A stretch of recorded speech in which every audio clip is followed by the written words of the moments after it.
acima de tudo, esta pregação sirva não só também para exortar cada uma das pessoas que está aqui, bem como também para me exortar a mim próprio.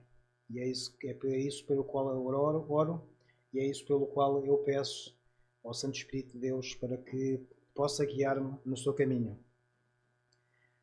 E o que eu vos venho aqui trazer é a apresentação em toda a Bíblia, obviamente, mas sobre estes mesmos textos dos quais nós vamos agora falar, que nos fala sobre a presença de Deus. E estar presente fisicamente e estar presente de coração são duas situações completamente diferentes. Podemos estar presentes num determinado evento físico, mas o nosso pensamento estar noutro qualquer lugar. Podemos estar fisicamente num determinado momento com uma pessoa, mas, no entanto, o nosso pensamento não estar em comunhão com ela. Isto pode acontecer também com o relacionamento que nós temos com Deus. Mas, ao contrário de nós, que podemos escolher, por vezes, estar ou não fisicamente com determinada pessoa, e não podemos estar em todos os lugares ao mesmo tempo, Deus é omnipresente. Não quer dizer que Ele não possa escolher estar ou não estar naquele lugar, porque Ele escolhe. Mas Ele escolheu estar presente. Ele escolheu ser omnipresente. E isso é uma das essências de Deus. Então, quer dizer que Deus está presente em todo o momento, em toda a hora, em todos os momentos que nós passemos. Mas nós, no nosso dia-a-dia, tudo aquilo que nós passamos, temos isso presente nas nossas mentes. Em tudo o que fazemos, temos a consciência de que Deus está presente ao nosso lado para nos poder auxiliar e ajudar no nosso trabalho, no nosso tempo de lazer. Muitas vezes, quando estamos sentados numa cadeira, sabe-se lá pensar em quê? Deus está connosco ali naquele lugar. Estamos a pensar em coisas boas, estamos a pensar em coisas menos boas. Deus está lá, quer nós queiramos, quer não. E para nós, quando isso acontece de uma forma inconsciente, e depois que tomamos consciência daquilo que aconteceu, como é que nós ficamos? Nos nossos pensamentos mais distantes, e que muitas vezes, quando nós temos consciência que tomamos alguma atitude que desagradou a Deus, nós voltamos atrás naquilo que nós fizemos e pedimos perdão a Deus por aquilo que nós fizemos ou por aquilo que nós falamos? Então, quer nós queiramos, quer não, Deus está sempre presente em todo o lugar, a toda a hora. Se tivéssemos a capacidade de escolher se Deus naquele momento poderia ou não estar connosco, será que existe algum momento da nossa vida que nós tivéssemos escolhido que Ele não o estivesse? E se isso acontecesse, como é que nós ficaríamos? Se soubéssemos que eventualmente Deus não iria connosco a um determinado lugar, como é que nós ficaríamos? Será que isso nos afetaria? Será que isso fazia com que nós tomássemos uma atitude diferente relativamente àquela que nós tomamos ou gostamos de ter? Essas são questões que vamos abordar agora. E para isso, vamos ler Êxodo, capítulo 33, e vamos ler desde o versículo 1 ao 5, e depois vamos passar do 12 até ao 15. Diz então a palavra do Senhor. Disse o Senhor a Moisés: Vai, sobe daqui tu e o teu povo que tiraste da terra do Egito, para a terra a respeito da qual jurei a Abraão, a Isaque e a Jacó, dizendo: à tua descendência a darei. Enviarei o anjo adiante de ti, lançarei fora os cananeus, os amoreus, os heteus e os ferzeus, os ezeus e os jebuseus. Sobe para uma terra que mana leite e mel. Eu não subirei no meio de ti, porque és um povo de dura cerviz, para que não te consuma eu no caminho. Ouvindo estas más notícias, Ouvindo o povo estas más notícias, pôs-se a prantear, e nenhum deles vestiu os seus atavios. Porquanto o Senhor tinha dito a Moisés: Dize aos filhos de Israel: És povo de dura cerviz. Se por um momento eu subir no meio de ti, te consumirei. Tira, pois, de ti os atavios, para que eu saiba o que te hei de fazer. Vamos passar então agora para o versículo 12, que diz: Diz Moisés ao Senhor: Tu me dizes, faço subir este povo, porém não me deste saber quem há de enviar comigo. Contudo, disseste: Conheço-te pelo teu nome, também achaste graça aos meus olhos. Agora, pois, se achei graça aos teus olhos, rogo-te que me faças saber neste momento o teu caminho, para que eu te conheça e ache graça aos teus olhos. E considera que esta nação é o teu povo. Respondeu-lhe: A minha presença irá contigo, e eu te darei descanso. Então lhe disse Moisés: Se a tua presença não vai comigo, não nos faças subir deste lugar. Tem aqui a palavra do Senhor. Vamos orar. Muito obrigado, meu Deus, por mais este dia que nos apresentas. Muito obrigado por este sol magnífico com que tu nos acordaste esta manhã. E não apenas glorificamos este dia por ser um dia de sol, porque nós sabemos que estás presente connosco em todo o lugar, seja nos dias de sol, seja nos dias de chuva, seja nos dias de frio, seja nos dias de calor. Acima de tudo, meu Deus, que te glorifiquemos todos os dias pelo facto de poder estar connosco e pelo facto de podermos ter a tua presença. Agradecemos-te, Deus, por tudo aquilo que tens feito por nós e agradecemos também para que continuas a estar presente aqui neste lugar. Que a tua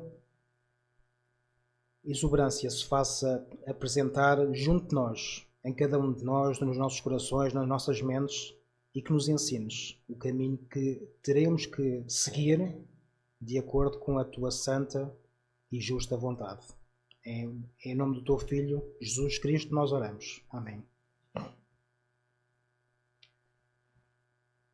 Só para podermos fazer aqui um pequeno enquadramento relativamente ao momento em que esta mensagem passa, este Êxodo é o segundo livro da Bíblia. O primeiro é o livro de Gênesis, onde nós temos a criação do mundo, temos todas as promessas que Deus fez a Abraão, e no final do livro de Gênesis acaba com o povo de Deus, o povo escolhido de Deus, os hebreus, no Egito. Êxodo começa precisamente nesse momento. O livro de Êxodo começa a dizer que o povo de Deus estava no Egito. No entanto, já se tinham passado muitos anos e a pessoa que estava a reinar o Egito, ou seja, o faraó que lá estava, já não conhecia o Deus de José, que era o Deus que tinha guiado o povo até aquela terra. E por esse motivo houve uma determinada inveja, porque o povo dos hebreus, o povo de Deus, estava a crescer em número.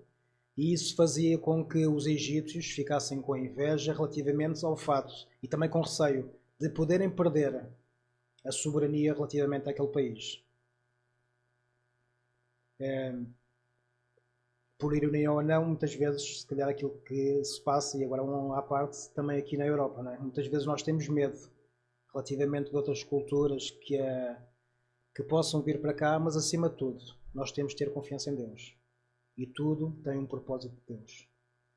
Mas adiante, só para voltar então àquilo que nós estávamos aqui a falar, nesse momento Deus levanta uma pessoa, levanta um libertador, e esse libertador é Moisés. Moisés fala com Deus e Deus diz que ele é a pessoa que vai libertar o povo. E para isso lança pragas sobre todas as pessoas. Lança praga no Egito, lança as pragas, e depois Moisés. Deus dá instruções para que Moisés possa retirar o povo do Egito e, neste caso, possa também levá-los para a terra que mana leite e mel. Nesse momento, quando Moisés leva o seu povo, após ter passado o Mar Vermelho, depois de ter aberto o Mar Vermelho, o povo já se encontra no deserto. E nesse momento é que se passa a situação da qual nós estamos a tratar neste momento.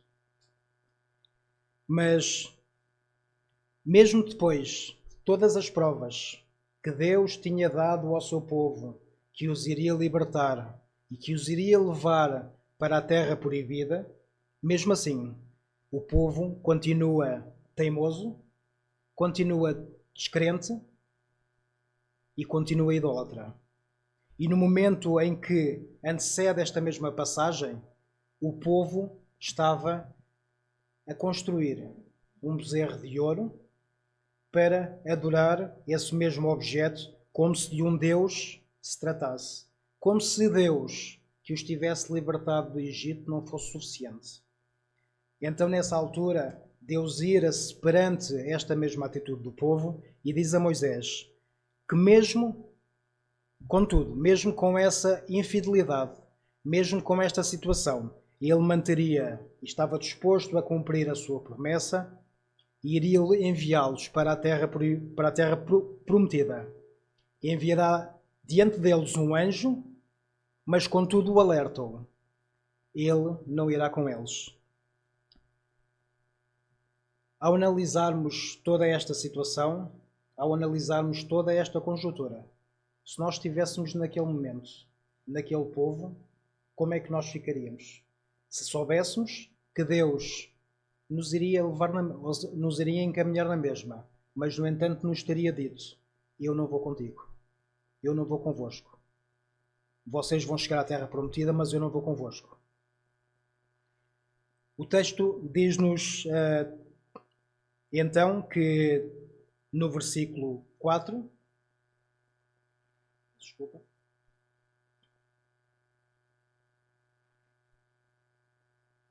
diz-nos então no versículo 4 que o povo se pôs a prantear, ou seja, que se pôs a chorar, que se pôs a lamentar.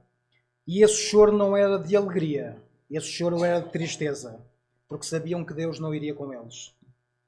O texto não nos informa que os hebreus ficaram tristes por se terem arrependido, mas essa tristeza, esse desespero, era pelo fato de Deus não ir com eles. Mais uma vez, volto a perguntar, se estivéssemos naquele momento com os hebreus, qual é que era a nossa predisposição? Qual é que era o nosso sentimento? Como é que ficaríamos? Sabemos que Deus é um Deus de amor e que nos ama, mesmo quando o desagradamos. Mas como é que nós ficaríamos?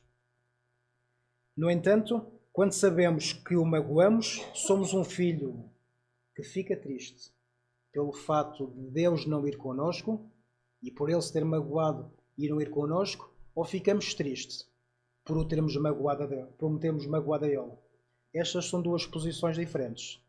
Ou das duas uma, ou ficamos tristes porque o nosso pai ficou magoado connosco e não nos acompanha, ou ficamos tristes pelo fato de termos magoado o nosso pai. Isto é que nos poderá colocar na posição que Deus pretende que cada um de nós possa se situar. É que se ficamos apenas tristes pelo fato de o nosso pai não ir connosco, centramos o nosso pensamento apenas em nós. Se por outro lado ficamos tristes por termos magoado o nosso pai, compreendemos o significado dessa mesma situação. E isso faz com que nos arrependamos, que lhe peçamos perdão e que, acima de tudo, que ele nos ensine a ir de acordo com a sua própria vontade. Esta era a grande diferença entre o relacionamento de Deus com Moisés e o relacionamento que Deus com o seu povo. O texto não nos informa de quantas pessoas estamos a falar. No entanto, podemos ter um valor mais ou menos aproximado relativamente ao número de pessoas que naquele momento estava com Deus. No livro de Números, capítulo 26, é-nos dito que Deus ordenou a Moisés que fizesse um censo, que fizesse uma contagem. E essa mesma, portanto, todos os homens acima de 20 anos. E essa contagem dá-nos um número aproximado dos 600 mil pessoas. Se neste caso estivermos também a contabilizar as crianças e as mulheres, que não estavam a ser contabilizadas naquele mesmo momento, alguns estudiosos dizem que estamos a falar do número de pessoas aproximadamente aos 3 milhões de pessoas. E era com este povo, e era com este número de povo que Deus disse que não as iria acompanhar. Não eram apenas algumas pessoas, eram a maioria desse povo. Noutros momentos relatados na Bíblia, inclusivamente neste livro de Êxodo, até chegarmos a essa mesma situação, vemos que Deus se desagradou especificamente com pessoas em particular. Podemos dar o exemplo de Miriam, podemos dar o exemplo dos seguidores do Corá, e essas pessoas foram castigadas por Deus, mas isso não influenciou o percurso que o restante povo fez com Deus. Mas neste momento, Deus estava a ameaçar não uma pessoa, não duas pessoas, nem um conjunto delas, mas todo o povo que não iria com elas. O texto nesta passagem, então, diz-nos que Deus estava magoado com o povo pelo fato de estarem a idolatrar outro Deus. Tinham feito um Deus para si. E não estamos a falar também de momentos em que as pessoas, através daquilo que Deus tinha contado, histórias que tivessem ouvido, relativamente de Deus a falar com Abraão, de Deus a formar a terra. Não. Nós estamos a falar de pessoas que presenciaram tudo aquilo que Deus estava a falar. Foram pessoas que sofreram na pele a escravidão que estavam a suportar no Egito. Foram pessoas que viram o milagre das pragas, que afetaram apenas o povo que ele queria castigar e não os afetaram a eles. No entanto, as pragas eram comuns, mas não os afetaram a eles. E estamos a falar dessas mesmas pessoas que acompanharam Deus, ou que Deus os acompanhou, quando abriu o Mar Vermelho em duas partes para fugir do faraó. Essas mesmas pessoas eram as mesmas pessoas que agora criaram um novo Deus, que se esqueceram que ele existia, para adorarem um Deus que neste momento eles tinham achado ou pensado que era aquele Deus que eles iriam acompanhar. E enquanto esse povo no local estava a construir um bezerro de ouro, Moisés naquele momento estava a falar face a face com Deus. E Deus estava-lhe a dar as tábuas da lei escritas por ele mesmo. Não foi apenas um ditado que Deus fez a Moisés para ele escrever, não. Eram as tábuas das leis e estavam a ser escritas pelo seu próprio dedo. Então, vemos que Moisés não falava com Deus através de intermediários. Moisés falava com Deus face a face.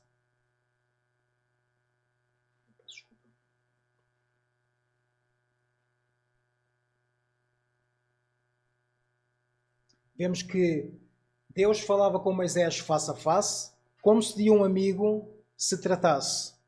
Ou seja, não falava por intermediários. E Moisés, ao aperceber do que estava a passar, ele disse e rogou a Deus que não os fizesse seguir para uma terra, se ele próprio não fosse com eles. E pede-lhe para que seja ele que vá à sua frente para lhe apresentar o caminho. E este apresentar o caminho não era como se Deus abrisse o mapa e dissesse qual é que era a rota não era a rota que Moisés teria que seguir com o seu povo. Este apresentar o caminho era um apresentar como se ele próprio fosse à frente do seu povo, como se ele próprio fosse a desbravar o caminho que eles deveriam seguir. E no versículo 15, vemos então que Moisés disse a Deus que se esse não o acompanhasse, mais valia que não os enviasse. Se a sua presença não fosse com eles, que não os fizesse sair daquele lugar. Moisés não disse, ou não pediu a Deus, que se ele não fosse, ele não iria mesmo que fosse enviado. Ele rogou a Deus para que este não os obrigasse a ir, se eventualmente não se fizesse presente no seu caminho. Moisés preferia não ir do que ir sem a companhia de Deus, sem a companhia daquele que mais amava, sem a companhia de Deus que apresentou todos os milagres ao seu povo. Moisés preferia ficar naquele lugar do que ir sem Deus. Ao analisarmos esta situação, qual é que é o sentimento com que ficamos quando muitas vezes sabemos que estamos numa posição que desagradamos a Deus, que estamos numa posição que sabemos que Deus não está connosco naquele lugar. E não falo apenas naquela situação que iniciei o tema, que Deus é omnipresente. Eu falo mesmo numa situação que sabemos, perante aquilo que nos é apresentado pela Bíblia, sabemos que estamos a desagradar a Deus e que Deus não está connosco naquele mesmo momento. Há 2 semanas atrás foi-nos apresentada uma libertação.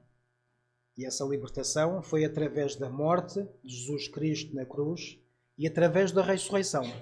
E essa libertação foi a libertação dos nossos pecados. E Jesus, quando morreu naquela cruz, fez não só para nos livrar dos nossos pecados, mas através da fé que Ele próprio colocou no nosso coração, fez com que a ressurreição que Ele nos deu nos fosse apresentada como a nossa salvação, como a nossa libertação, como aquilo que nós tanto ansiávamos. E aquilo que nós ansiávamos já aconteceu.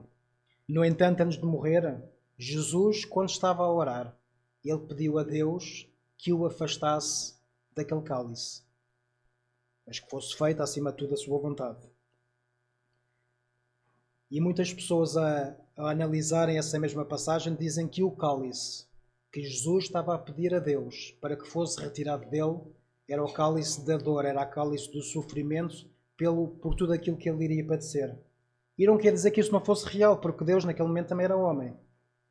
E então tudo aquilo que ele iria passar era um sofrimento.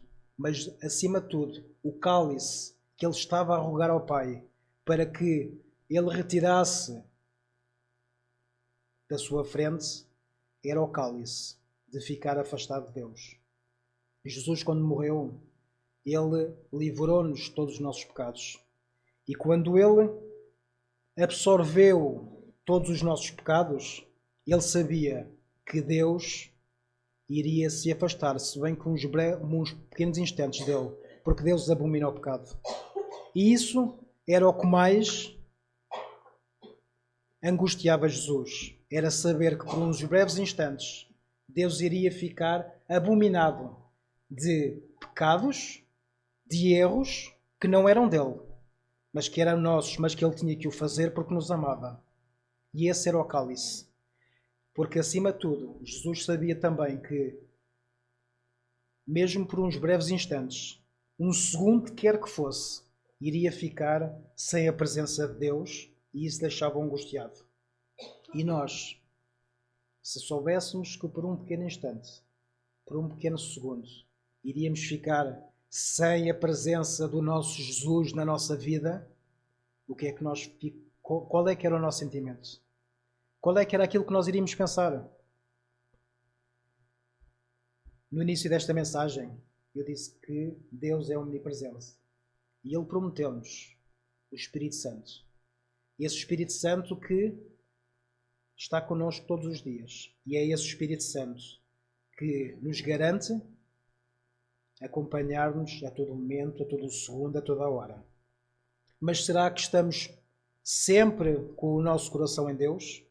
Ou já o banalizamos tanto, a ponto de que por vezes Ele para nós seja como se fosse um objeto que transportamos de uma forma inconsciente? Seja o nosso relógio, sejam as chaves de casa, sejam alguma situação com que nós andemos com Ele diariamente. Será que nós sabemos que Jesus está presente connosco naquele mesmo momento? Nós sabemos isso em teoria, mas será que o sentimos na prática?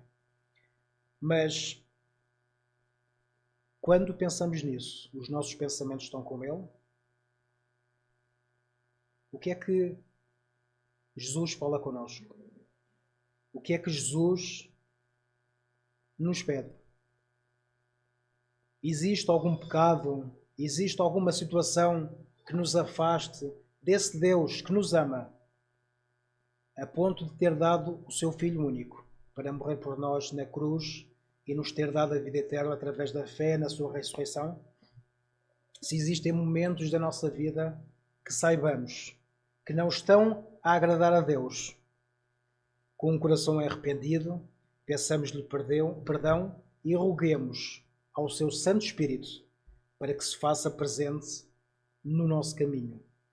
Não só que nos acompanhe, mas que nos ensine, que desbrave esse mesmo caminho que Ele quer que nós façamos.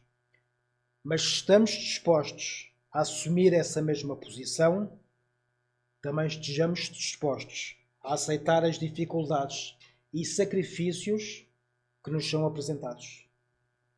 Se existe um caminho que estamos a seguir e que não estamos a conseguir segui-lo, das duas uma, ou esse não é um caminho de Deus, ou esse é um caminho do qual nós temos que nos desfazer de algumas cargas.